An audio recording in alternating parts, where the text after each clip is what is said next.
Hello there, ladies and gentlemen. I'm William Duncan, a Level 3 Media student at Chelmsford College, and I am here with Pat Higgins, a horror movie writer who has wrote and directed several films in his time as a filmmaker. Today, we will be talking about my potential film magazine as well as Patrick's career so far. So Pat, I am creating a magazine at a more broader and well-educated audience, aged 16 to 24, according to my questionnaires when I did a survey on it. Do you think this is the right audience to appeal to? If so, and why? I think that any film magazine, you need to, the fact that you said it's aimed at a kind of educated film audience, this is a physical magazine, not a digital one, yeah? Yeah, I see. Yeah, cool. It's more of a interactive magazine we're making from Hailing. Okay, excellent. I think that you get film fans of all shapes and sizes and ages and demographics, and it's just a matter of pinpointing what section of the vast audience of film you want to hit. So I think, if you're going to go for 16 to 24, go for it. Alright, do you think a feature film magazine should include overall, any features you like to see? I think you need a good news section to keep people up to date with what's happening. I think you need reviews. I think interviews are usually of benefit, particularly if you've identified that your audience are wanting to break into the industry or whatever.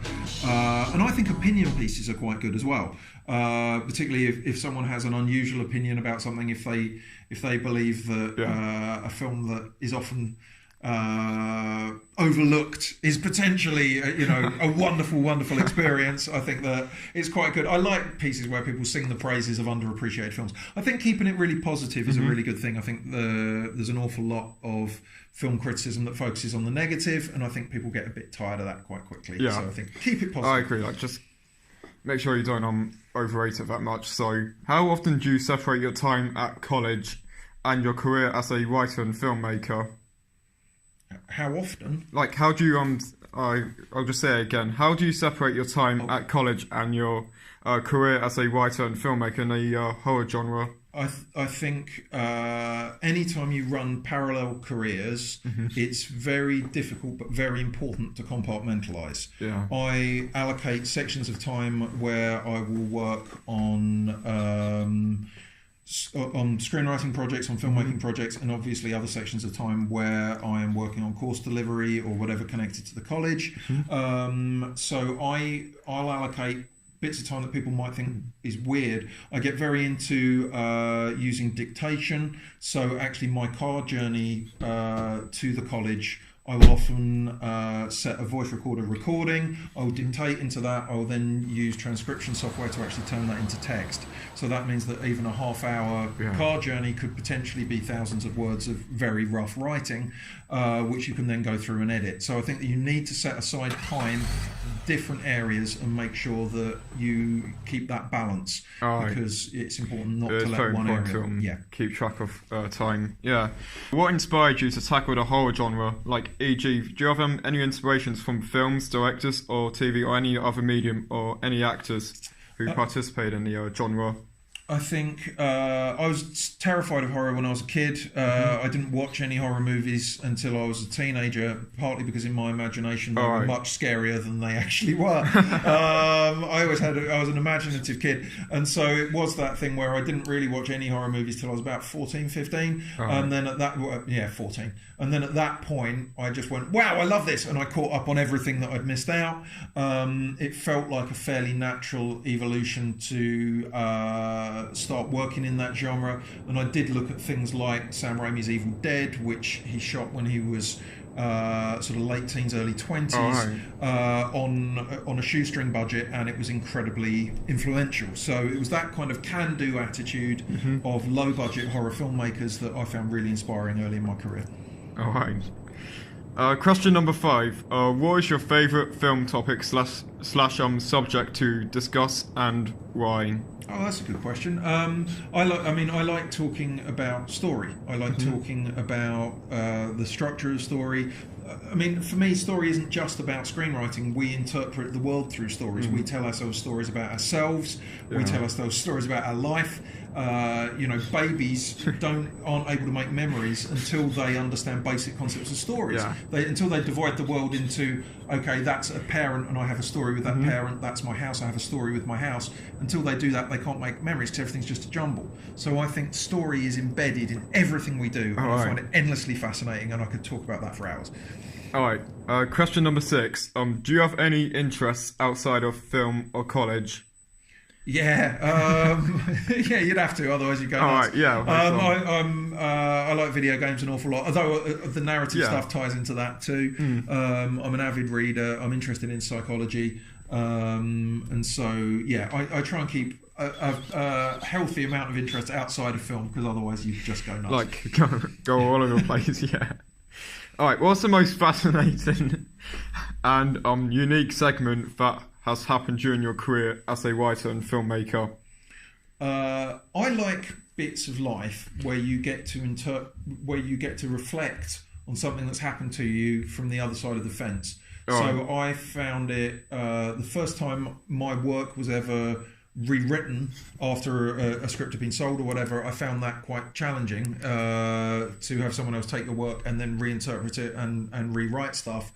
And then when I first got a paying gig rewriting somebody else's work, that then means that you look back on your previous experience and you go, oh, okay, now I'm looking at that from the other side of the fence. And so I think anytime you get to experience anything in your career from the other side of the fence, be that if you're being interviewed by someone and then you interview someone, it's all of those kinds of things. If you get to see it from one side and then the other side, I think that gives you a greater perspective, and I think anytime that happens in any context, it's really good.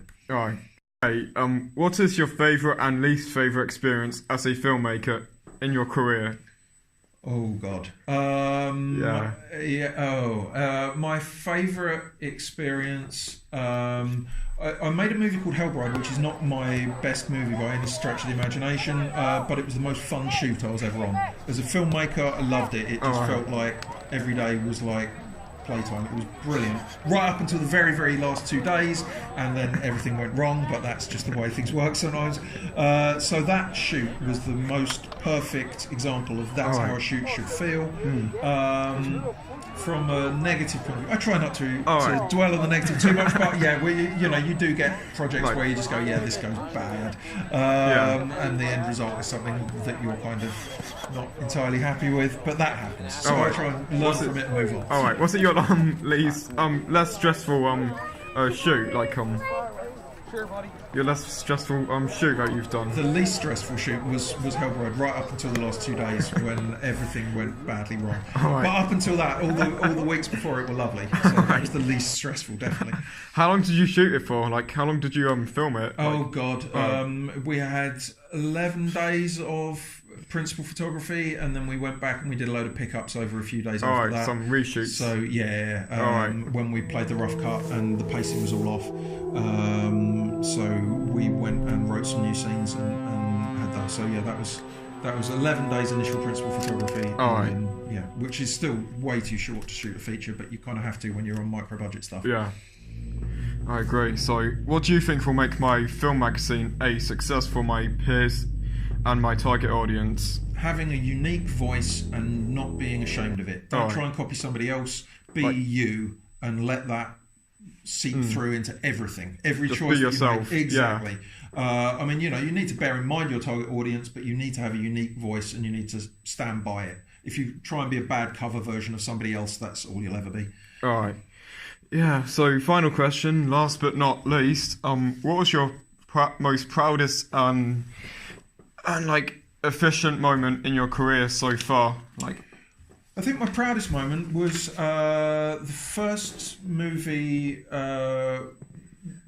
that I commercially sold, and so it got professional distribution and came out, so it was in every kind of Blockbuster video in the country. I used to work in Blockbuster Video. They've all gone now, but I used to work in Blockbuster Video when I just got out of university, and so the day my first movie came out on DVD, I went back into the shop I used to work in just to see it on the shelf. And seeing a movie that I'd written and directed on the shelf of the shop I used to work in, that was good. If I get 10 days that good in my life, I'm kind of right. Yeah. So that's the last of the questions so far. So overall, I really enjoyed talking to you, Pat, about your career, and enjoyed listening to the answers. Well, really fascinating and entertaining to read from and talk about where they came from. And is there anything you like to say about, for example, my magazine, which is called Golden Reels, which is like an evolution from the golden age of cinema to the modern age? Is there anything you like to say about your segments of your career, or my film magazine? Well, I hope the magazine goes really, really well. It sounds like I love the idea of, as you say, going through from the golden age of cinema through to modern sort of digital filmmaking. As I say, have faith in yourself, have faith in your audience. Have confidence in myself. Exactly. And I hope it all goes brilliantly, and I'm sure Thanks very much. Cheers.